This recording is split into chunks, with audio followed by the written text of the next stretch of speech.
Stream is not over. Oh, If you run it like you do with your normal things, and my voice will be heard over through TeamSpeak. But you're the one streaming it, and my voice should be heard through TeamSpeak, right? yes. Now Yes. hold on. Yeah. I'm going to have to. Okay, let's see if this is going to work. I kind of screwed up a little bit. I don't. Okay, hold on. Where am I streaming to? Because I'm currently streaming to somewhere. Is it my Twitch channel? I hope it's not my Twitch channel. Shouldn't be my Twitch channel. Okay, it's not my Twitch channel. Alright, let me go to YouTube live streaming. Okay, I'm live right now on the live stream. Okay. Are you? Yes, so it should be T and Fantastic. Crumpets Here we go. Live now. Yes. and Okay. Peter. First episode of our podcast, Tea and Crumpets. Today's topic is death. Fantastic. It looks like we're in. Let me turn this one around then. Alright. And we're going to save that. So, let me... How do I get to this? Just to... Okay, it's... Alright, now. Sorry for the I apologize. keyboard noises. Oh, no, it's fine. Okay. Live now. Tea and Crumpets. Let me go to YouTube live. It's working. Alright. It is. Awesome. Yes. Wonderful.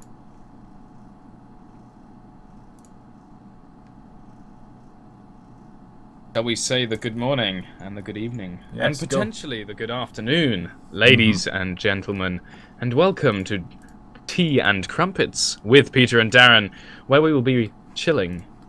But most importantly, we'll be probably talking about video games and all the things in between. Darin will be able to describe the rest. Will you, Darin? Yes. Oh. So, let me log off Steam here before we have any noisy interruptions. And there we go. So, we're good to go. Now, for today, the topic is death in video games. I would highly recommend go check out Peter's video on death on video games over at his channel, Peter Avastrat. Called You Died. And Yes. it's at the bottom of the list. And there will be another talking video coming soon. So do check that one out. Because, well, that'll be a Monday. And it's... Well, I won't give spoilers. Sorry, I interrupted you there, Darin. No, not at all. No problem. Not at all. But yes, so it's going to be talking about death in video games. And I think it's fair... Would you like to go ahead and give a short... kind of synopsis of what the video was, so that anyone who maybe have not seen the video can at least have a little bit of groundwork, because we're going to be talking about a lot of stuff that you kind of already covered in the video, but I'm not sure how much of detail we're going. What we were talking about is whether death can be immersive in video games, and how it's just been a fail state for most of these years now, and in the end it kind of takes from the immersion of the story, and how you tend to play a game like Mass Effect, for instance, and your Commander Shepard would die in the first game about 5 times, and then you realise that actually that means that Commander Shepard hasn't ever completed the game because he's actually just died lots of times. So in the end, how can you kind of fix that problem, if there is a way to fix it? How are you going to... What games have managed to find a solution? I mean, we got Prince of Persia: Sands of Time, which would just reverse your time, or King's Quest, which would have a story. It's a whole story being told, and then when you die, it's like, oh, sorry, no, it wasn't told like that. And that's quite... It keeps you immersed in the game. But can it actually be... Sorry, it's very windy outside. We got Storm... Is it Isabella or something? I don't know. But it's noisy. Anywho, yeah, and it's about the what other ways that modern developers could use to intensify the story and make it meaningful, including death. For instance, Dark Souls. But not all games can be centered around the idea of death, otherwise you've got no distinction, really. But yeah, that was the basic discussion of the video, and probably what we're going to be basically discussing here, but perhaps in more depth. and more freeform. I am back. Looks like I got back just in time. I now have my Yes. tea for my half of the podcast. I am Fantastic. the tea. Peter is the crumpets. Yes, I know. I asked for some crumpets, and we were going to have some crumpets, and well, we were like, well, we do have some crumpets, so I was like, okay, we'll get some crumpets, and then they were like, oh, I don't know where the crumpets are, and I was like, oh, well, that's a pity.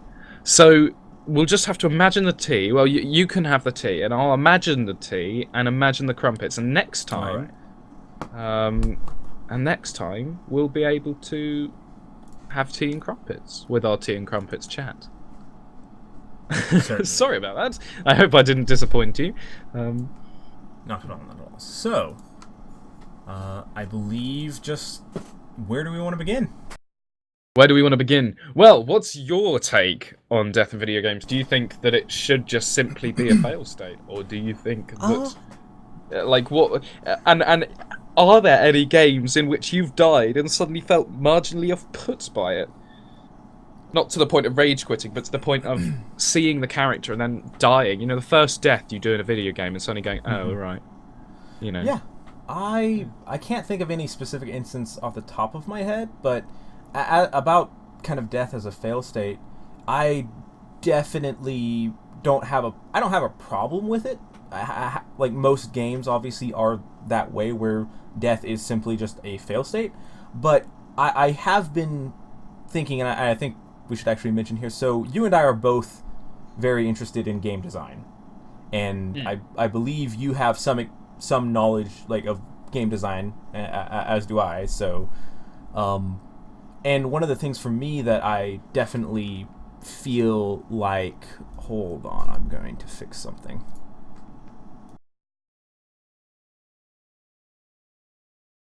Hello? No one's died, have they? There we go. Ah, see what I did there. Oh god, that was appalling. I thought I was feeling quite proud of that. But say that from a, like, I think it would be very interesting to have a game designed around the idea of death not being a fail state well, I guess kind of the game that I have envisioned for a while now, actually even before you had made your video on it, and I hadn't really thought about this in the context of, you know, death in video games, but it does kind of apply, I think, but is a game where you, I guess this is more about fail states rather than it is about death, but sort of where death is like the only true fail state, where, because so many games, if you don't complete a mission, then it fails. If you have to say you have to protect a character and that character dies, then the game's over and you have to reload from before. Yeah, yes. Admittedly, stealth games, I find it really irritating. Especially, you know, one guard sees you, he goes, look, he's over there, and suddenly you're like, oh, you've got to start. And to me, I actually find stealth games the most immersion-breaking games that I've personally encountered. I have to admit that I really enjoyed Crysis, the first, the second, and the third, though the third I took 3 hours to complete and then never picked it up again.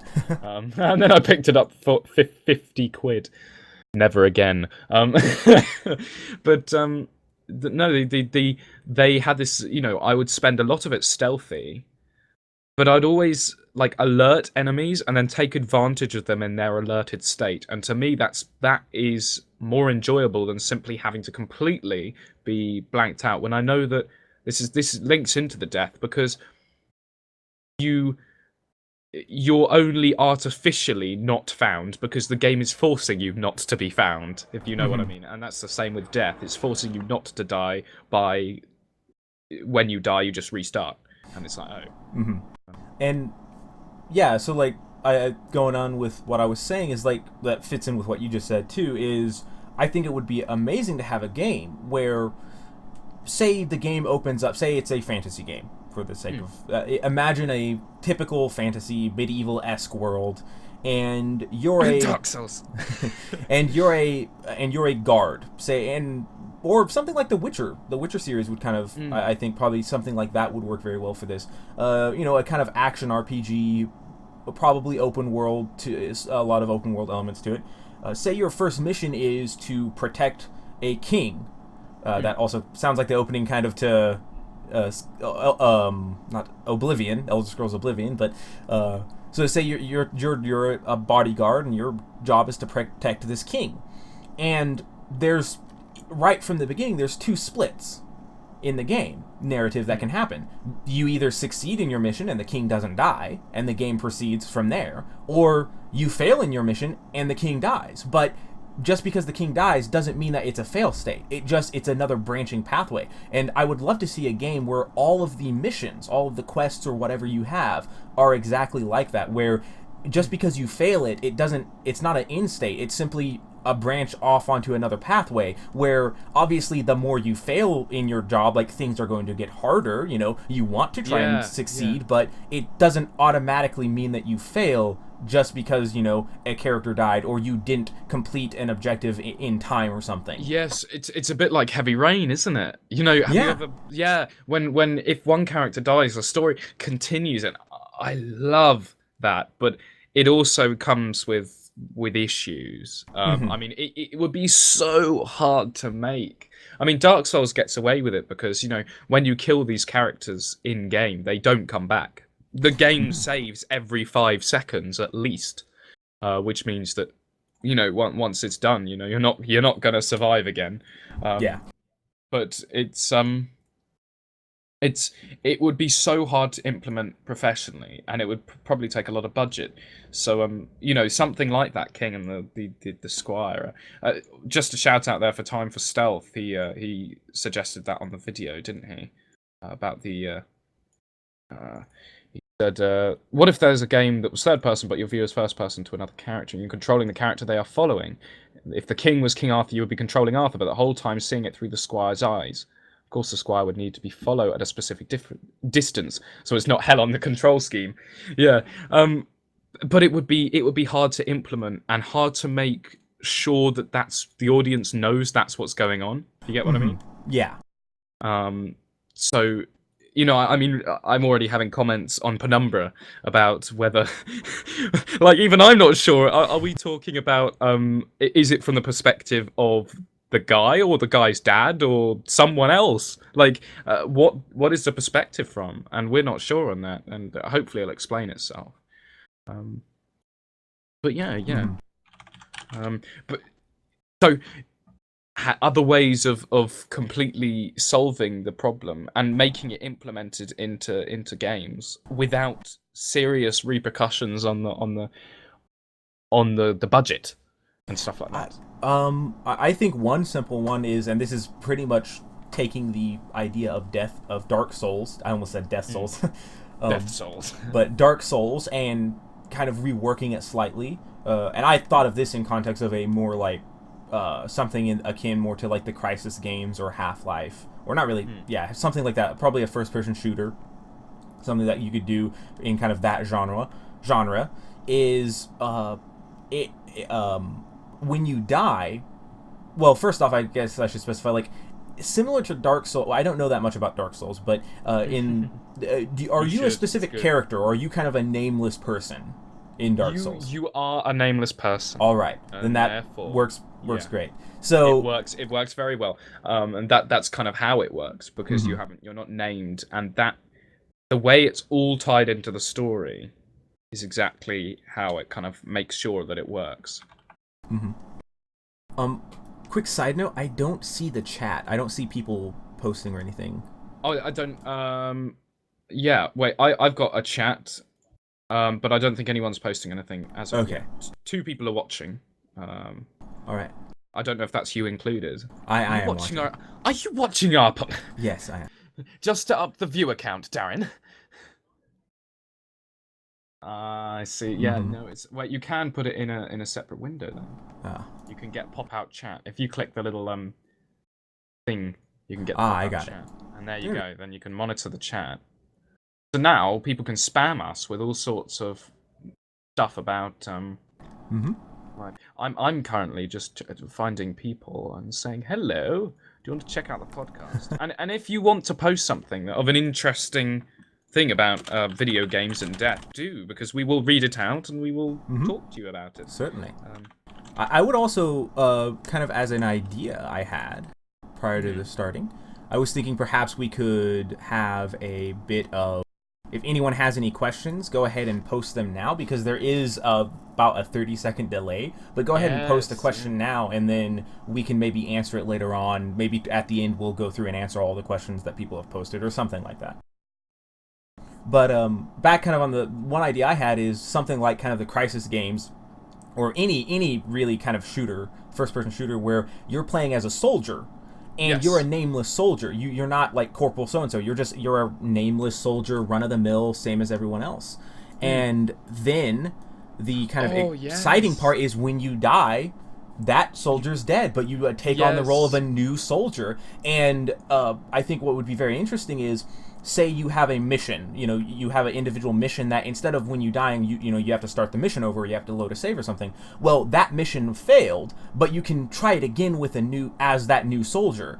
But but it has repercussions exactly. On the story. Like one thing is you could straight up just make it it's harder, because like say you're trying to stealthily infiltrate an enemy compound or a base or something. The first soldier failed, well, security is going to be doubled the next time. So it gets harder every time you fail, or perhaps even more than that, maybe even the level design changes. And I have not a single clue about Metal Gear Solid, but I think that's what they've done. But they haven't kind of solved the death problem, I don't think. Like you die and you die. But if for instance with a stealth, if you lose it, the whole thing gets debunked, but it's still possible to finish the mission. It just isn't finished the way people liked it to be. Yeah. Lots of games have done that, but they haven't quite done it to the extent that there's still some kind of contradiction in there, and it makes it still kind of game breaking mentally. So you just got that kind of nicotine at the back of you, not nicotine at the back. So, but yeah, it's. I think that's a really good idea. Have you played Red Orchestra 2 multiplayer? No. I mean, I could say that it's got quite a similar. It feels you could kind of think of it that way, because when you're playing on the online, you have a certain man count. You have about 700 men. Right. So you have 700 lives essentially as a team, and I think that I don't know why that's not been done more, because it is awesome. I also would. I think. Did you have something? Actually, go ahead. Do you have anything you want to talk about? Kind of ideas you've had? Yeah. One of my biggest ones. If I was to make a game, and it would be like the magnum opus. I love the idea of having a game where you've got the stars, and they represent the lives, and they're like souls. Like in mythology, you have the stars as souls. So you have an MMO RPG where there's only a set amount of lives, and it would quell PvP in some ways, I think, because PvP would be the death of the whole game, but it would be to the detriment of the PvPers. No, you would have thousands of stars, but they would slowly blink out. But each one would. The thing is each one would come back down and reinvigorate another soul or another dead body, and it would kind of re-give it life, reincarnate it. But that soul would then be lost if it dies. You see how I mean? And it would mean there's an entire bank of lives for the entire server. But then when it's gone, that's it. You'd have to restart the whole cycle all over again. And I think that kind of solves the issue. But then about the restart, it keeps going back. The problems keep going back. I mean, and that's where if you're solving one hypocrisy and replacing it with another that just slightly makes it go deeper down. It's just the hypocrisy is just on a step back or a step back. Yeah, you have larger to look scale more into it. Yeah, and also like it's larger. You're basically putting it off. It's longer down the road. Yeah, and stuff. But that would be a really really fun idea. I'd really like to see something like that. Actually, you mentioned an MMORPG. I think what you were describing would actually work really well in a sort of survival game, and I really think the gaming industry really needs to come up with some new terms, because like a Rust, Daisy, games like that. Like I guess people call them kind of multiplayer survival games, but I think I think something a little more descriptive or a specific term would be really handy, but something like that, say like a game like Rust or even Ark Survival Evolved is actually another example of one. Games like that where it's multiplayer, server, kind of. I kind of see those kind of games as the evolution of MMOs in one sense. Yes, yeah, but they're not quite on the grand scale, but that's because of map building. I mean, that's insane. Yeah. Like, that would be insane to build a map that size, unless you had like a Just Cause 2 open, if they only made it properly multiplayer. Yeah.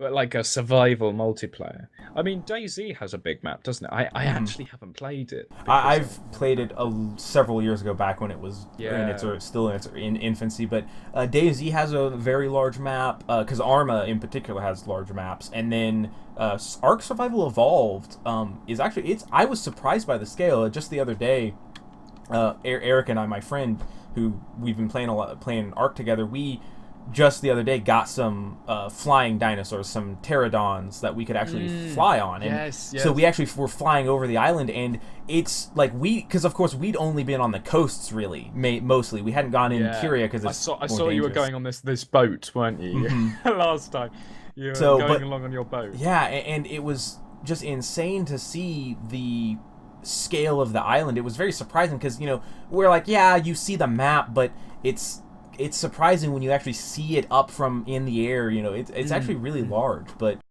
this is also a kind of, that comes down to a problem that actually in most games you move really quickly. It's something like 7 miles per hour in most games, walking speed, which does make it hard for developers because it means that the maps scale differently, and even the big maps that they build don't feel very big because you move across them so fast. And I really feel for that. It makes content making really hard. And I think this is the problem with fixing death in video games. It would take such a lot of effort that a lot of effort's got to be pulled out of other areas, which could be, could cause other problems in the game, making, say, the gameplay really bad. And that would be worse than having slightly improved, like, kind of immersion, in terms of thought immersion rather than actual visual, like gameplay immersion, because which is more important actually? Like, what do you find most immersive about a game if it dies? Because I mean, I guess we're so used to death in games that it often doesn't bother us. I would definitely say I'm guilty of that in single player games in particular, where when I die I don't feel much. You don't really feel it, like you said. Like you're just kind of, we're trained to not really think of it. Yes, yeah. But I would say that I definitely find that in terms of mechanics versus immersion, I find that some of my favorite games are games that manage to do both really well. And a big part of that, I would say, is I think it's best done when immersion and mechanics are like the same, where you have a mechanic in the game it's only in there because like of the immersion of the game itself. I think kind of the best example I can think of off the top of my head is the Metro games, which I find are very immersive, but particularly on I believe it's the hardest difficulty, where you have no heads-up display at all. There's nothing at all. It's pure just first person, like it would be kind of. Or like that with the helmet or something, just kind of, and then the breathing on the helmet. Yeah, but one of the things I find so immersive about that is that they have mechanics in the game that also tie in and make it very immersive. The best one I can think of is whenever you're on the surface, you have to have a gas mask on. Yes. One of my favorite parts is how when you get attacked by an enemy, your gas mask starts to crack, and it doesn't break. Like, it can never get fully broken where like you have to run and find a new gas mask where you're going to suffocate, but it's more of the more cracks you get in it obscures your vision. It's hard to see, and so obviously like you want to try and like not get hit, but the more you get hit, then you want to try and find a new gas mask. And I just, that's a really cool mechanic that I think it's a mechanic that comes out of the immersion, out of the narrative of the game. Yes, actually Metro is a fantastic game to bring up, because that is one that was so immersive that death was a huge thing that completely killed my enthusiasm. Like, I am not kidding, I was really into that game, And then it had one of the stealth sections, which I've already said I don't like. And I was playing on the hardest difficulty because I wanted I wanted the immersiveness, and it was immersive. And then you died, and you're like, oh, okay, so that's it over. Oh no, sorry, I've started again, and it shoved me back into a fight with loads of big mutant dinosaurs, and I was like, oh god, here we go. And then it petered off, and petered off, yeah. It started really well, and I was so into it. And I was playing it, and then I just got to a point and I stopped, and I haven't picked it up since because the stealth sections irritated me. It was just really bad. I think in terms of immersion's sake, because it was so immersive that the smallest problem caused the immersion to be completely eradicated. I think this applies to a lot of things actually. If you keep the immersion to a minimum, you can kind of become immersed in the fun of it. An example actually is a movie, Avengers: Age of Ultron. I actually enjoyed it more than the first one. I thought the first one was a lot better a movie, but the moment Age of Ultron came on, and I was thinking, this is so ridiculous. This movie is ridiculous. So I kind of looked at it as a ridiculous film, and therefore suddenly change the perspective of it and start enjoying the movie. And I think if with games you can have that same thing. With Metro, you would look at it as this really immersive thing. So when something really unimmersive happens, you just feel completely punched in the face. It's a real game breaker. I mean, that's just my view of it. Yeah. The most immersive game I've got to say I've ever played is Red Orchestra 2 online. I just... because of that soldier way, because of the fact that when you die, you just simply become another soldier. And there's a modern Mountain Blade Warband that does that, isn't it? You become another soldier on the battlefield. Yeah, there is. Yes, there is. Yeah, I do find those interesting, but it does mean that you're taken out of your character's kind of shoes, which, and then you go back to the battle, and suddenly you're in your character's shoes, and I think. It's so hard because it's so picky, and I do feel sorry for game developers because they do work their socks off to make sure that things work, and then something like Dark Souls comes around and people are like, we should make all games like that, and you're like, no, you can't make all games like that. But I think actually what Metro could have done to fix it is what Minecraft could have done to fix it, I think, Metro, sorry, not Minecraft, is to make it so you were unnamed soldier, and make it so perhaps if there were lots of people trying to travel through that system. What's the game? Zombie U. Oh, that right. does it, doesn't it? I haven't played it, but it does it. But you wake up as another person in the random side of London. And you wake up as another survivor immediately, and again, that could be again. It's so finicky, it could be too abrupt. Yeah. But then, yeah. I actually, I've got two specific things I want to kind of talk about, but I think the first one, since you've mentioned it a couple times already, is immersion in multiplayer games. And I think we're kind of getting off topic about death in video games, but I think it's kind of, we're talking about immersion, which I think is tied very heavily to. Yeah, it's very, very heavily tied. And immersion is personally. Wait, just before we go on, what do you think is the defining immersive thing in a video game? What if you were to be immersed in a game? What's it that immerses you generally? The atmosphere, obviously. I mean, because that's what immersion is. Is that visual atmosphere or aesthetic? It's visual, aesthetic, and sound. I think sound design has a big part to do. Again, I think back to, I believe it is Metro, one of the most immersive, like one of the times where I was just like, this is amazing, and I kind of just forgot that I was playing a game for a minute, is the first time you go out onto the surface in Metro and it's just entirely bleak, and and I'm pretty sure the sounds are quite creepy. And the sounds just like the wind blowing over the landscape is one of the things that really struck me. So it's just I think that would be just the atmosphere of being able to build a really good atmosphere around a game is, to me, what makes a game really immersive. And I would say it's odd, and this is I will declare first of all, I am a Half-Life fanboy. So Yes. knowing that up front, like I love Half-Life. I think to deny Half-Life its immersion is I think if someone was to say Half-Life isn't immersive, I think they've just seen it the wrong way. I think it is one of the height of immersive gaming. To say it isn't is almost it's to kind of go against immersion. I am a fan of Half-Life, but I think I can say this about games. It's like someone saying this is a bad strategy game when they don't play strategy games, and everyone who does likes that strategy game. You know, it's that kind. It's you can't really deny it.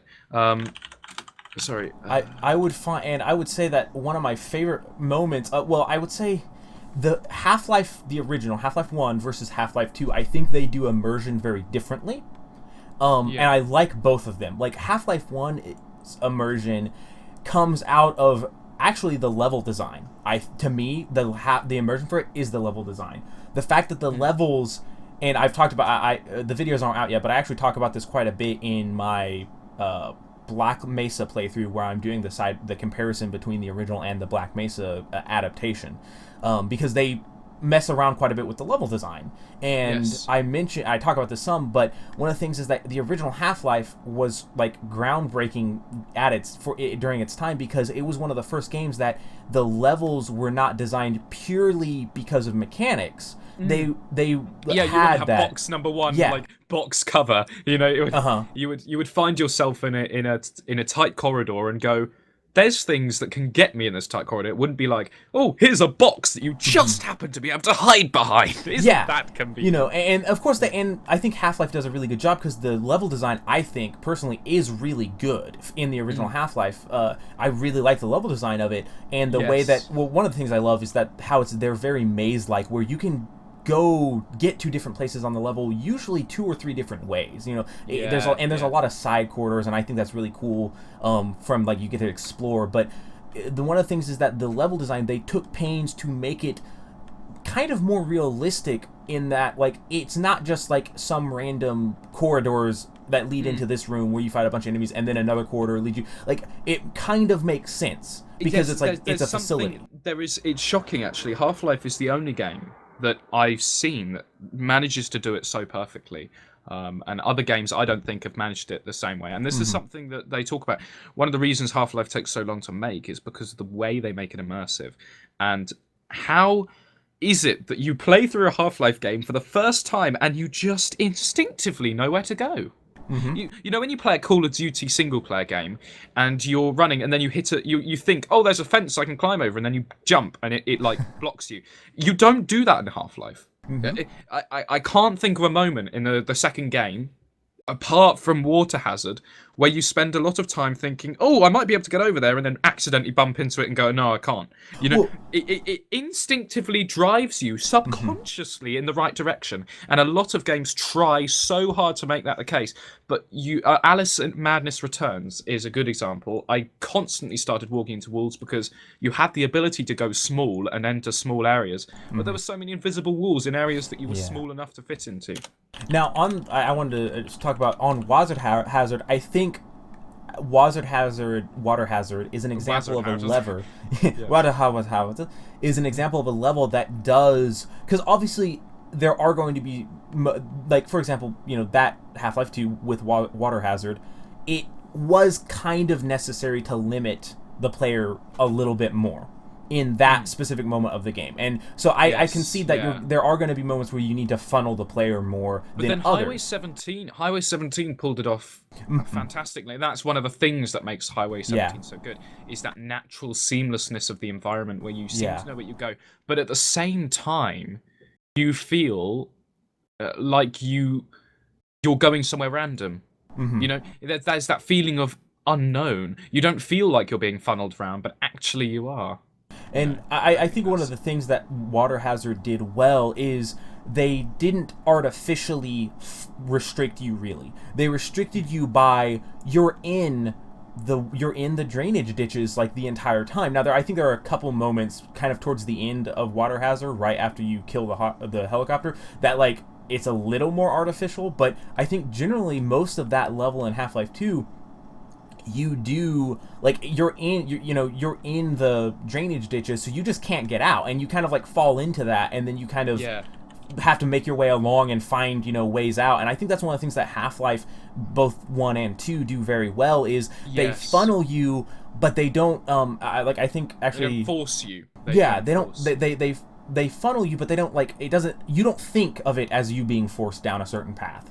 And I think the perfect example of this is I was streaming Half-Life I think this past week, and William, a really good friend of mine, he was watching, and one of the things he mentioned is I was just playing through the game, and I opened a doorway, and then I opened a door and went off into a side room to get some health and ammo or something, and he and William, in the stream chat mentioned, like, he's like, wow, that's kind of interesting. Like, most games, if like that door right there, you wouldn't be able to open, and because it leads to nowhere, and that's one of the things that I just kind of caught me, because I, having played Half-Life so much, I didn't even think about that.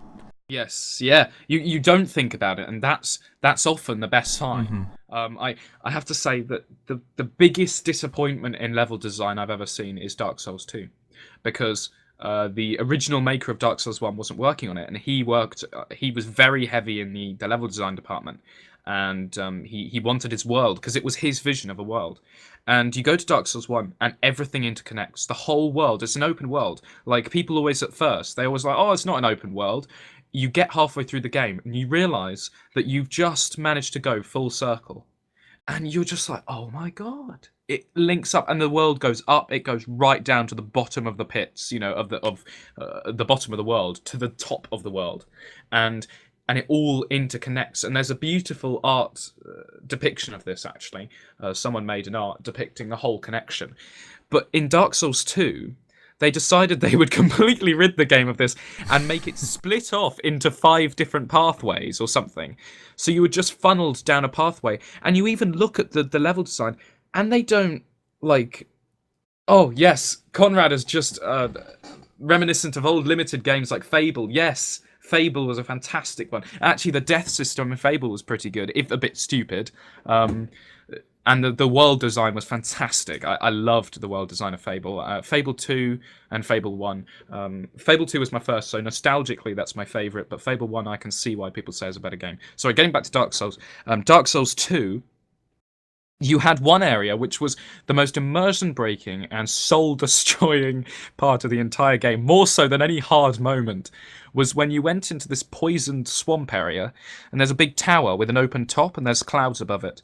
Now, you enter the tower and finish off the boss in the tower, and then you go up an elevator. Yes, you go up an elevator through an open-top tower, and come out at an iron fortress built on a lava field. Sorry, what?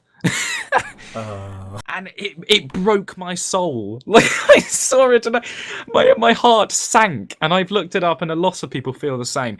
And that Dark Souls 1, it was beautiful in this art design, but in terms of level design and world design, Dark Souls 2 flopped completely. Gameplay wise, it was better. You could even say more immersive.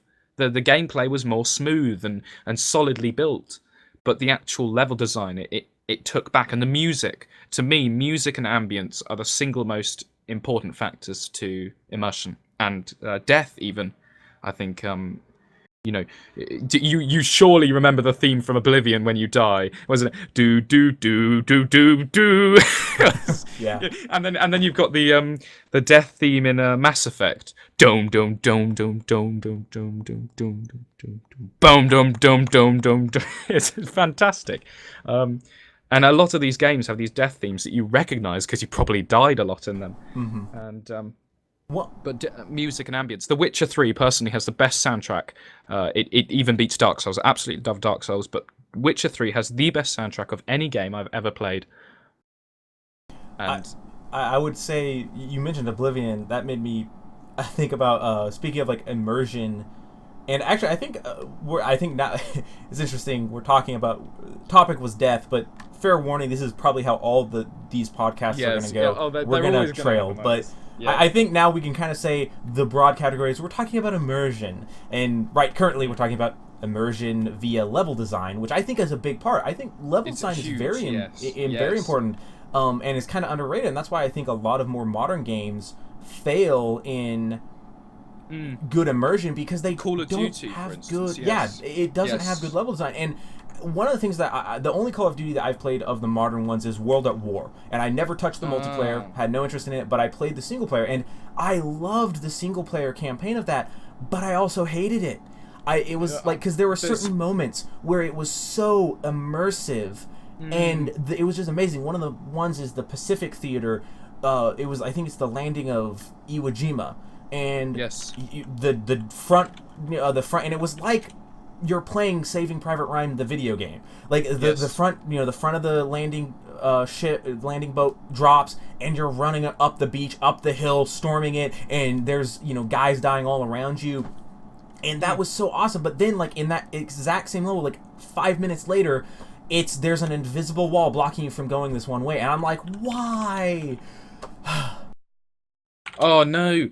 I was trying to send web address into the video because there's a fantastic YouTuber who does videos on. He does retrospective of video games, and many of which he talks about is Call of Duty, and it's a 3-hour-long video, and I watched it in chunks, and he talks about Call of Duty, and he talks about all of the single-player campaigns and actually how different they are. People are always like, the franchise retrospectives. He's done one for Mass Effect, he's done one for Call of Duty, he's done one at Half-Life, Fallout, and he goes into such depth, and he talks about World at War for exactly. He says the same things pretty much. He's saying how though it's brutal and though it's ridiculous and over the top, there are some campaigns in that game which are so focused and so incredibly immersive, and then there is another one that's just game-breakingly appalling. And he said that it's the most mixed Call of Duty. And it's probably his least favorite. I would. Could you link it into the chat? Yeah, send me the link. Sure, you'll be able to. Wait, oh no, wait, hang on. I'm gonna have to send it. Yes, you'll grab it from there.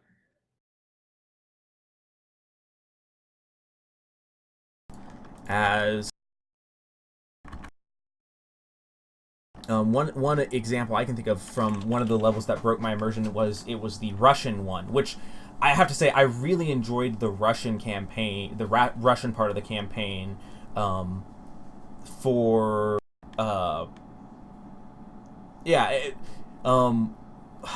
trying to think. The Russian campaign. One of the things I loved about it was how it gave you the feeling of like. I think one of the parts of like when they have some German prisoners, and they basically like, and it is one of those things where it's a little bit frustrating because it kind of forces your hand in a sense, but like either you have the option of either you kill the German prisoners because they're trying to surrender. Yes, is that the one where they're like kind of stuck in that subway? Because he talked about that as well, and he was saying about it was very immersive, but there was also problems with it. Yeah, because I really liked it, but one of the things that I loved about it is that I got so immersed that my first playthrough, no hesitation, I gunned them down because all of the background you have going through the entire Russian part of the campaign. And my biggest complaint though is that they chop it up. I wish you could play through one entire all the Russian levels in order, and then by themselves. Yes, and that's again. You just got to see this video, man. It's fantastic. I loved the part because they captured I think they kind of captured a little bit of the feeling of the hatred that the Russian soldiers had towards the Third Reich because of because the first level of the Russian campaign is Stalingrad, and you're like, it's you and the main NPC who's with you for the entire time, and you're crawling through you're trying to hide from a German patrol, and you're crawling through just tons and tons of dead Russians, and that's one of the things that I just got, because I played through the entire campaign I think in 1 or 2 sittings, so I basically was played through all of it almost in one sitting. I think it technically took me 2 nights, but and so I had all of that, just the momentum building up to the moment of the Germans are trying to surrender. It's no, and that's one of the moments. But one of the things that took me out of it so much was on the last level of the Russian campaign, there's a moment where there's you and your 2 NPC companions who've been with you for most of the campaign, and one of the ones it's the younger of the 2, and he's running up, and I think he has a flamethrower on his back. and he's running up, and a German soldier shoots the tank on his flamethrower, and and it kills him. He dies, and it's like supposed to be this real dramatic scene. It took me out of it so much because I saw the German soldier, and I filled him with so many bullets, and he wouldn't die because it was scripted that he had to shoot the guy's flamethrower tank, and I'm just like, no, that guy didn't die. I shot the soldier. I shot the guy who shot him. So no, he's not dead. Stop it, game. Give me back my companion. He's not dead. I saved his life. Bad on you, game. Yeah. And games do that because they want to keep the scripted. And Call of Duty games are probably the biggest the problem in terms of character development. Oh god, they try so hard to build up this patriot that you're supposed to care about, and then kill off your buddies when you've only met them for 2 hours and don't actually care about them, and it takes itself so seriously. But apparently the first Call of Duties did it really well, the first two, because they were very... Call of Duty's moved on. It's moved about the kind of glorification and it's kind of beefing you up and giving you all the action and everything. And meanwhile, in the original ones, it was about a team. It was a bit like Red Orchestra in this sense. It was about brotherhood and the men who would go in and just be there because they had to be. It was a Call of Duty. These men were banded together because they were called to their duty and they were willing to die for it, and they were willing to die for each other. And in the modern ones, it's not a Call of Duty. It's just about fish. It's about kill as many men as you possibly, and a power fantasy. That's the word I'm looking for, a power fantasy. Yes. And that, it totally takes away from the death thing. That's one of, going back to Half-Life, which is probably my favorite series. If I had to pick just one, I'd say Half-Life overall. There you go. Half-Life is... That's one of the things I love about Half-Life is it's just the thing of like you're just an average, not average, you're a scientist, you're a genius scientist, theoretical physicist, Gordon Freeman, and it's just that's it. It's like you're just a scientist. Now obviously that's a little immersive breaking because then you proceed to go through in a series of like a couple days, you kill probably like 200 Marines, but like and there is some disconnect there, but to me I'm okay with that. Like that's one of those elements where there is a talk on the development side of that actually, and how they made I watched it somewhere. It was so interesting. They were talking about how they made Gordon Freeman an interesting character, and they made him immersive even though he went around, and the way they did it was so that they could get away with scientific experiments going on wrong and having things blow up, but keep it still so you feel like it's all really happening. And I think for me, one of the most immersive parts in Half-Life is in Half-Life 2. The opening sequence for Half-Life 2 I absolutely love, specifically because I love the fact that after you get past Barney and then you're just trying to run up and meet with Alex. That part where you're just running, I love that part because it's like that is like so much what Half-Life is about. Is you're not some amazing action hero, even though you are, but you're not. That's like you said, they get away with it. I like how they show. Sorry, I interrupted. Go ahead. There.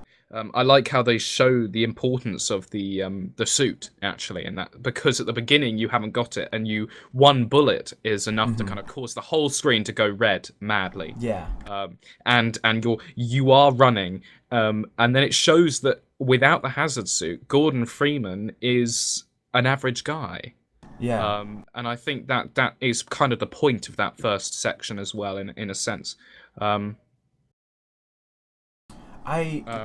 of the other elements that I like is the fact that in Half-Life 2 there's Gordon Freeman, you kind of start to learn that Gordon Freeman's almost this kind of messiah figure because of the stories about him from Black Mesa. And what's so cool is that like you are like this odd, like you're kind of like almost, like I said, like almost been deified to these resistance people, but then at the same time, like there's so many moments in the game where it's like, no, you're just another guy. Like there's not really anything special about you, but it is very much one of those things of, it feels like if you looked back, like I guess a good way of looking at it is like if you look back of the Half-Life games are like think of it as you being in the future, beyond when the story of Half-Life is ended, and you're looking back on it, and like the Half-Life games are like a documentary of like showcasing Gordon Freeman, and I could totally kind of almost see it as Gordon Freeman. There's nothing special about him except it's just one of those like kind of fate, almost, and like it's just kind of like fate just deemed him that he's a Mockingjay, isn't he? Yeah, it's just Games all over again. There's nothing special about him really, except for he just was the right man in the wrong place. Can make all the difference. Yes, and the right man in the wrong place, and that's the same. I mean, if you look at the kind of DLC thing with the who was it that came in? Shepherd, Shepherd that people want back. Did you play the DLC? Yes. It's very good. I never finished it. I love Opposing Forces. It's fantastic. I haven't played Blue Shift, though. The one where you play as Barney. Opposing Forces is good, yes. Blue Shift I've played. I've heard a lot of people say they don't really like Blue Shift. I haven't gotten to play it myself. It's more of the same. It's not bad, but it's nothing special. One of the things I really like is in Opposing Forces how they really changed it up. They added a lot of new stuff in. Yes. Where they made it feel the same, but also quite a bit different. And one of the things I really like, I absolutely love, like, Adrian Shepard is, and I think Adrian Shepard, the Opposing Forces game, they really were kind of captured what you were talking about with the original Call of Duty games, where it's like, there's a lot of moments in that game where you have squads with you. And I think that the Opposing Forces did a good job of, from what I recall, it's been a couple of years since I played it, but I think they did a pretty good job, especially for when you consider when it was made, the time it was made, that they actually did a really good job of making the AI competent, and actually like feel like they're actually useful and actually like part of your group. And I believe actually that the those were the idea that's what inspired the squad mates in Half-Life 2. The Adrian Shepard scenes, right? And there are moments that Valve are inspired by other developers because the Blue Shift and Opposing Force were built by Gearbox. Yeah. And it's fantastic. I absolutely love it. I think I think was there anything else you wanted to say about anything we've just been talking about? Half-Life. Well, I just think that Half-Life's a fantastic game. I think the mystery behind it's a shame it's going to pull an Alan Wake, it seems, with the fact that they're rounding up a story, and the ending of episode 2 is so ridiculously cliffhangery that that they just need to get on with it, I think. Quick question to you. Would you, at this point, since Half-Life 3 is like so up in the air of whether it's ever going to be made, at this point, would you, I mean, obviously because we're both big fans, would you actually like to see Half-Life 3 made, or would you almost rather just kind of like, I mean, it kind of sucks, but at least they did kind of ending on a high note, even though it's a cliffhanger, but kind of just not, sully it by making it a mediocre game? No, I'd like to see a third one. I would like to see a third one. And I personally think that there are two... I mean, I believe that the reason they're not releasing it is because there are too many good things happening in the gaming industry at the moment. People don't like linear FPSs, and Half-Life is a linear FPS. And people are fed up of linear FPSs. So it wouldn't be considered groundbreaking if it came out now. Yeah. What they're waiting for is a time when Half-Life 3 would be considered groundbreaking. And they're making sure that the right man in the right place, the right game in the right time, can make all the difference in the world, I think. There are games that are released now that previously would have come out and blown everyone's socks off, but they didn't. They came out at the wrong time. And that's so true, where there are so many games where a success of a game relies on when it's made so much. This applies to YouTube. I mean, we could, we're... thank you, brother. Sorry, there we go. Flavius Fedian for you. Fedian. Thank you for joining us. Yes, thank you. So, what was I saying? Yes. Videos as YouTubers, we could be doing the wrong thing at the wrong time. What's popular now is dubstep. So perhaps, actually, no, dubstep's dying too. So perhaps if we do dubstep videos, Yeah, so it applies to everything, and not just video games. That something coming out needs to be at the right time. And actually, they do this with technology. We have better technology than the ones we're using now, and one of the reasons is because we're not ready for the technologies they have. Otherwise, it would completely ruin the point of ever releasing more technology. You know, or the technology before it. All that money spent would be useless if they couldn't have a chance to release that in turn. So they're waiting till till the consumers are ready, and not till the company's ready, which is a money scandal, but it's also a good business practice for almost everyone, apart from those who suffer because of the lack of it, which hopefully we're not talking about food or supplies or oil or whatever. But yeah, in terms of technology, like phone technology, the consumer isn't ready to have things. I mean, look at how everything Apple has done. This is completely off topic. Everything Apple has done has actually been a reboot of something that was already made before. They just made it good again. Laptops, iPods, tablets, glasses, and they're the one. Watches, they made watches cool, and watches were a flop. We had iWatches for 5-6 years before, but only since Apple did it has it become popular. I think that reminds me of a quote, and I don't remember who says it, but it's kind of it may not be an exact quote from anyone. It's just kind of like a saying, but it's that there are so often in so many industries and products or whatever where the first person to do something is never the one you remember. It's always the second or third one who perfects it. So it's not the guy who comes up with the idea, it's the people who perfect it, and that's really like perfected, like you said. Apple perfected a lot of those things. Now, so the trick is to never have an original idea. There we go, guys. That is the end of the podcast. Never have an original idea. Yeah. But moral of the story. One thing I definitely, getting back a little bit on I have one other main topic for sure, but one thing I just want to briefly touch on is talking about level design and immersion. Is Skyrim. I've only put like 24 hours into Skyrim. Because the main story has zero draw for me. I'm not like I don't know much about the Elder Scrolls lore. Join the club, buddy. Yeah, Skyrim main storyline, I could take it or like now Oblivion, that was a lot cool. Like I liked Oblivion's main storyline. Like Oblivion's a hard one because a lot of people are like, oh no, we forget about Oblivion. But when it came out, it was groundbreaking, and everyone's kind of. And I have to say, I've got better memories of Oblivion than I ever do of Skyrim. Skyrim. I have to say, this is just how I played Skyrim. I got it on the Xbox 360. My brother got it. And actually, my brother was a big Elder Scrolls fan, and I played it more than he did for the first, 4 weeks. I was really into Skyrim. I was really into it.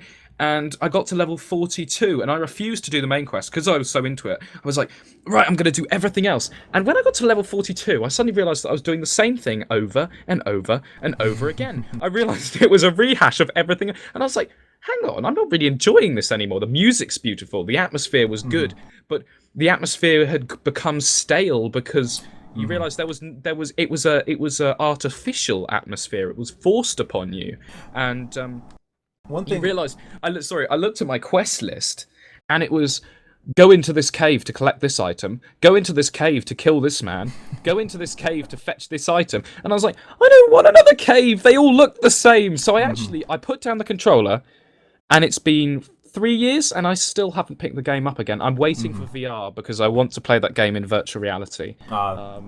That's the reason. Yeah, but I can't pick it up again. Bores for me, to death. I think hands down, Oblivion's music is so much better than Skyrim. Yes. Have you seen the mix between Morrowind, Oblivion, and Skyrim? No, I haven't. There's a pull together, and it sounds so good. But I love Oblivion's music, and I remember it way more. Skyrim, I remember the main theme, obviously, because everyone does. But that's it, and I don't really remember any of the other songs from Skyrim. I have to say that's an interesting because Skyrim has some beautiful tracks. I remember Oblivion's nostalgically, but Skyrim from an audio perspective, the ambience I prefer in Oblivion, I think, but the Skyrim actual music, the general wandering music, I think it's almost on par with Oblivion's. And I have to say, I haven't played Morrowind, and that's bad of me. I'm a naughty, naughty boy. But I've never been. I'm not really an Elder Scrolls fan. yes, exactly. No, but I wouldn't one of the say things, a game design thing, is a lot of people complained about Oblivion with the weapons and armor deteriorating, and you have to repair them or they can break. A lot of people complained about that, and in Skyrim they removed it.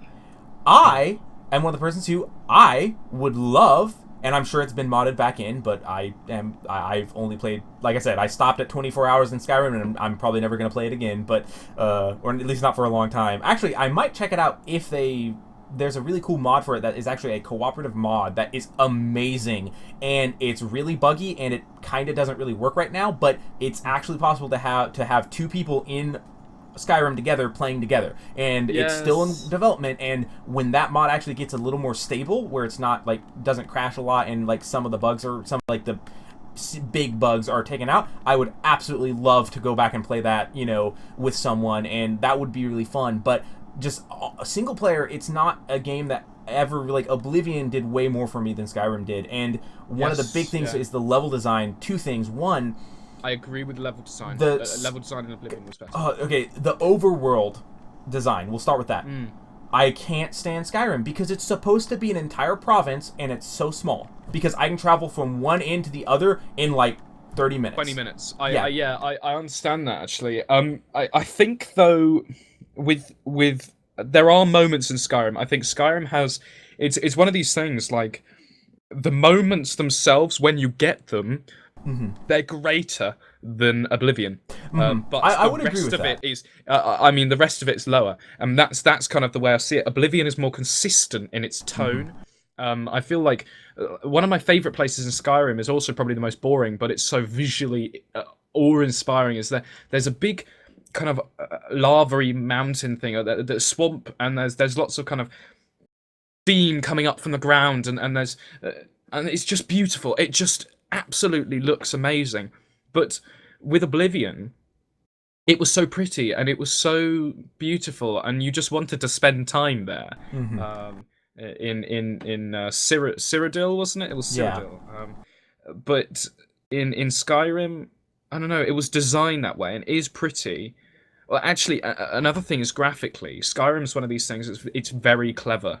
It looks beautiful, but you get up close and you realize just how shabby it is. Like, it is plonked together. It's like a piece of modern art, like it is so appalling to look at up close, but from a distance, it can look gorgeous. I agree. It is a great looker, and that from a distance. That's a Bethesda trick. That is, they know how to do it. And I don't quite understand Bethesda. They work very hard to optimize things, but I feel like for the effort, I'm about to just transform into The Witcher 3 here, because I've just been dying to say, like, have you played The Witcher 3 yet? No, I have not. I haven't played any of the Witcher games yet. Oh god, the Witcher games are amazing. The first one's my favorite, ridiculously. It's got that rubbishy tone to that just actually, again, another person talks about that. Another YouTuber, Super Bunny Hop, fantastic YouTuber. He talks about The Witcher, and he says how the first one is so lovably bad because you can see what it's striving for, and it's so beautiful in its conception, but it's so clunky. But the third one, it's just the most flawless game. I looked at my game time once completed, and I'd spent, I think it was 18 days and 20 hours in. It took me 5 weeks or something, and I didn't fast travel ever. So I spent the whole time wandering the land, and I sucked in. Absolutely. The world design, the level design, the quest design, the music, the ambience, the acting, the voice acting, everything about it was insane, and it blows Skyrim out the water, I think, but yes, it's, again, death, though. Both Skyrim and Witcher don't do death particularly well. Well, one final thing on the Skyrim level design is I just can't stand it. And Oblivion doesn't necessarily do this any amazingly better either. So I guess it could be both of them. But Skyrim, you go into a dungeon, go through it, you fight your way through, you solve a puzzle or two, you get to the end, you defeat the boss. It's so, awesome. Yes. And then there's just a secret passage back door every time. Because from a game standpoint, it's like, well, we don't want the players to have to backtrack all the way through. But it makes no sense. A bunch of them, especially because it's like...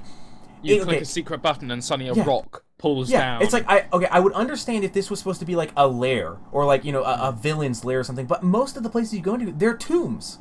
Yes, they're just caves, they're burrows. aren't they? Yeah. They're burrows where, like... Why would you have a back door into a gravesite? It makes no sense. Yes, yeah.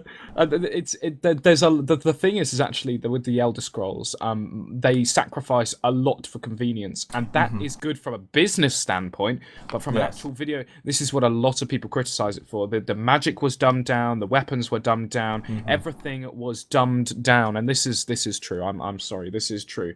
I miss my spell in Oblivion. I don't know how I crafted it. It instantly killed everything but ogres, and it was amazing. It was and it used up one magic point. One magic point to instantly kill everything. I don't even know what I did, and it was so funny. But then, because my everything else was leveled up so badly, like my sword, so every time I fought an ogre, it took me about 10 minutes to kill one ogre, and it was a nightmare. But other than ogres, everything else was no problem. It was quite funny, really. I just had a crazy idea. Yeah. Imagine a game like a first person or even third person action RPG that had a magic system that wasn't you take something like how Mount & Blade War Combat, because I still think Mount & Blade has one of my favorite action RPG combat systems. Dark Souls and The Witcher and Mount & Blade. The Witcher's underrated. The Witcher is designed to be played on the max difficulty, which is a bit odd, but it actually, when you play it on the max difficulty, it is insanely hard, but to the point where it's still doable, and the combat... It's that satisfying feel when you It lends itself to the story. If you read the books, the way that Geralt fights in the books is it's visualized perfectly, and you have to use all the equipment that Geralt's told to use in the books.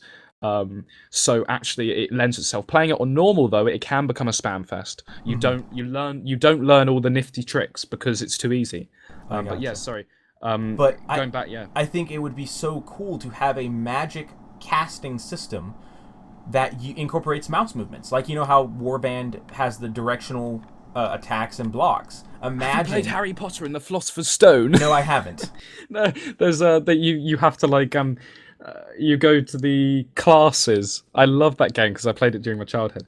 It's one of those ones, you know.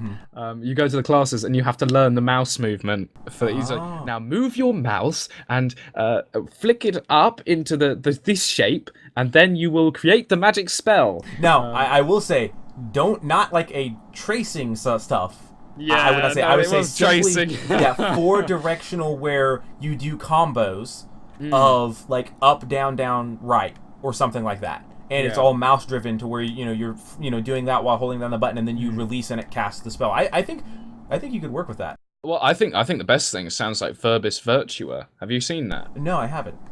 It's on Steam actually, and you use your voice. Oh right, that one. I've heard of it. Yeah, you use your voice. That was yeah. I know, it looks good. I think it looks absolutely mind-boggling. But apparently, it's just really like the game's really good and the thing is good, and they say it doesn't wear off.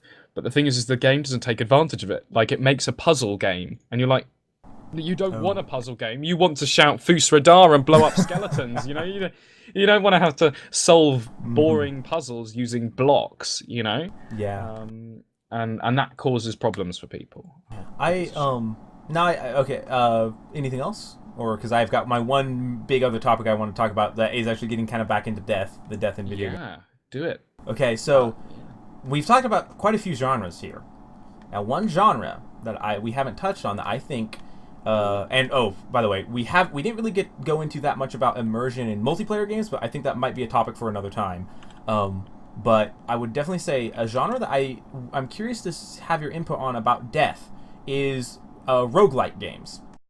And to give a definition kind of what a roguelike is, and a little bit of history into it. So back in the 90s, I believe is when it was, there was a game. It was I don't think it was a DOS game, but it was one of those old school kind of dungeon crawlers, and it was top down, and you just moved your character, and it was like turn-based, where the enemies only moved when you moved.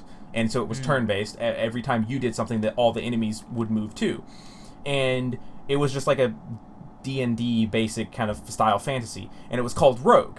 And actually, I guess you actually played as a rogue, I think. So it was, and it was Rogue, and that was the name of the game. And I don't think it was the first one to do it, but it was like the first successful one. Like that's the one that people remember, and it's called Rogue. And it actually spawned its own genre called Rogue Likes because they're like the game Rogue. And there's so many games. Binding of Isaac is a roguelike, though they've developed more, where a lot of the roguelikes, most of them are still top-down, 2D top-down, and a lot of them actually are kind of twin-stick shooters, like Binding of Isaac. And there's a lot of roguelikes. There's also quite a few 2D side-scroller roguelikes as well. But the defining feature of the game, of games, is that there's the dungeon, and the goal is to make it to the end of the dungeon. And there's usually a lot of there's like, say there's 100 levels in the dungeon. You have to complete each level, and it's one life. You don't ever get to reload once you die. If you die, you start all the way back at level 1 from the beginning, and you have to work your way through. Yeah. But the way that they, why people enjoy them is that the farther you make it each time, you gain more experience, and you can unlock new abilities. And now, once you die, you lose those abilities, but those abilities are then ones that you can take from the beginning or something like that. Obviously, a lot of the games do it differently, but the idea is that the farther you get every attempt, you unlock there's some sort of overall progression that if you make every 10 levels that you beat, you unlock a piece of item that you can buy in the shop with money, so that you can now buy that more powerful item in the earlier levels, and then making the so there's kind of that overall progression where you still are making progress even though you die every time. And I think now obviously a lot of these games don't have a whole lot to do with immersion necessarily. Though I don't want to say anything against the genre as a whole. I actually quite enjoy the idea of it. There's not a lot of games that I've actually played roguelikes, but what do you think of that idea? That idea of you die and you start from the beginning, but there's some sort of you unlock something. And I think roguelikes could, if you built a roguelike that was very immersive and kind of had more of a story, because most roguelikes are they're very mechanics focused games. I think you can apply that to a lot of games, actually. Dark Souls, Mario. I mean, when you die, you tend to keep behind some of the items. If you collect, what are the items? I can't remember some of them, but you gain your items and then you keep them, even if you die. I think it's a good idea, but again, it doesn't quite solve it makes you feel. It's artificial in the sense that it makes you feel pleased about it anyway. You're not angry at it. You don't feel disconnected because the game's prompting you with cheese and biscuits at the end, But I have to say, I haven't really played roguelikes. I've got the Binding of Isaac, and I don't have any interest in it. But I would love to try it I would love to try it, is what I say. I'd love to be interested in it. I have played Titan Souls, and I really enjoyed that. I'd actually like to play that again. Now, let me pitch you a game idea that's inspired by roguelikes.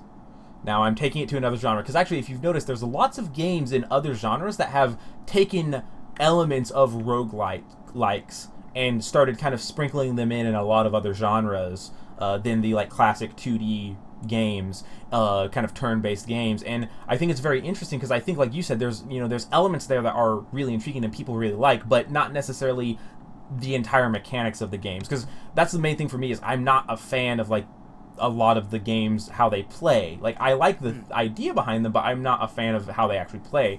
But so picture this. Like MMORPGs. Picture this. An action RPG, or maybe even just an RPG. It could just be a straight up RPG, but probably an action RPG would be more likely. That's because I'm a fan of Mount & Blade, or probably I'm sure I'll love the Witchers when I get around to playing them. But games where have a lot of RPG elements where you level up, but also there's some skill required to the combat as well. Yes. Sorry. Before we start, actually, you can play the Witchers, because I think I messaged you about it, didn't I? I got it on GOG, so they just gave it to me for free. Oh, so awesome. actually, you've got my GOG. I shared it with you. And so you have full access to the Witchers. I'm definitely gonna go and I'm gonna play them at some point, but I will probably sit down and try and.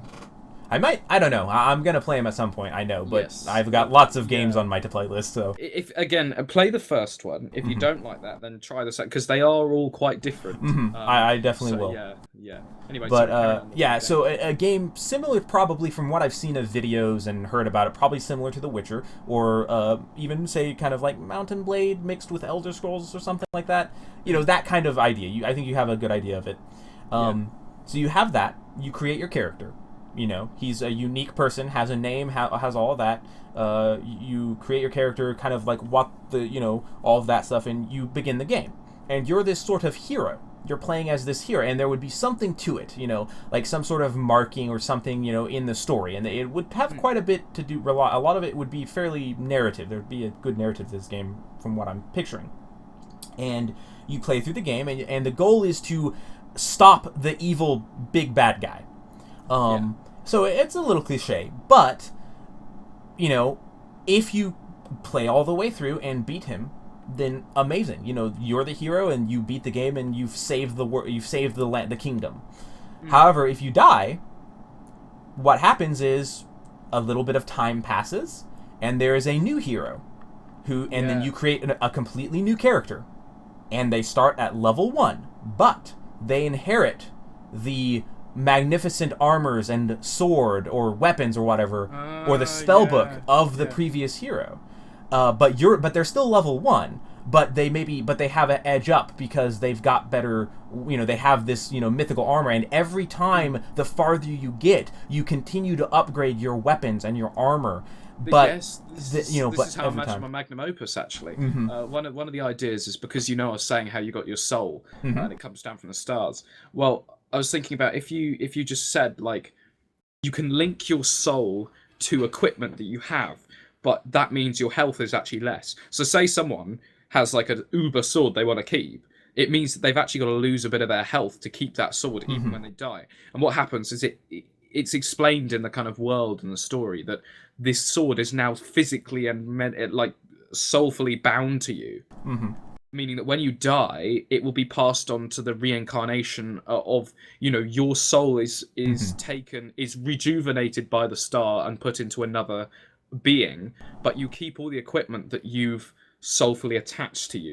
You've merged with your physical form, and I thought that would be a substitute, exactly the same way that you inherit the equipment through the soul, and it would be a good way to balance out the protection of gear, but also balance out that man who's bought super uber sword doesn't want to lose super uber sword, but in not wanting to lose it, he's still got to give something more up to keep it, like your health. And I think it would balance the game, actually, because it would mean that you would have all the people who are so worried about their equipment having less health and being the ones up front and fighting, and then you've got the people who are protecting them, who are using magic or whatever to heal them, and I think it would protect the game. And the players. I think a lot of the ideas would, like the death PvP would be a more risky business, because it doesn't just ruin their lives, it ruins yours as well. You might find that you've killed off 50 people and then you're the last to die, and you realize you can't respawn because you've lost 50 lives of the enemies you've lost in the world. And I think it would be a good idea. I definitely think that would really sounds like that. But I like you were describing. You were almost going to describe an exact Dark Souls there, but yes, the armor kind of sits with you, which is again perhaps to the detriment of the game. The armor does sit with you. Yeah. But I'm just, again, these were just a few of the ideas of trying to come up with, like you said, ways to get around the death, the breaking of immersion with death. I actually thought of had kind of another tangent, and I think I've lost it now. It was while you were talking, something you said sparked an idea, and I think I've lost it now.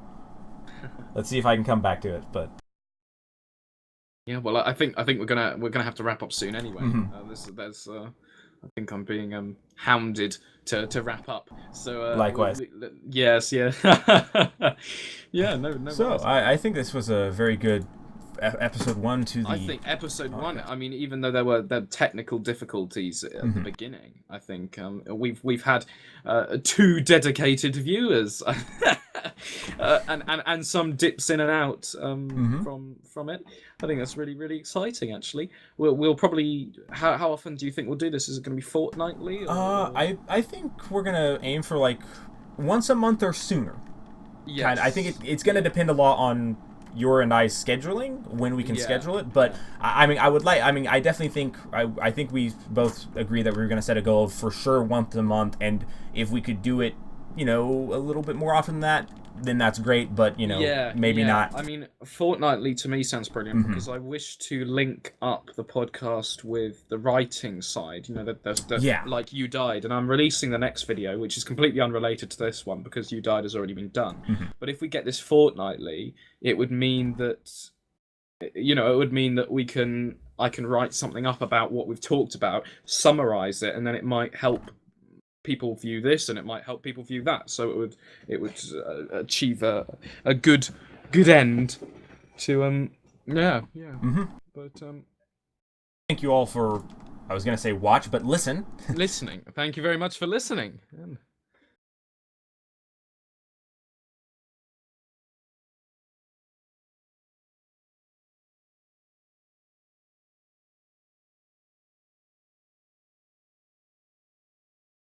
Please do, yeah.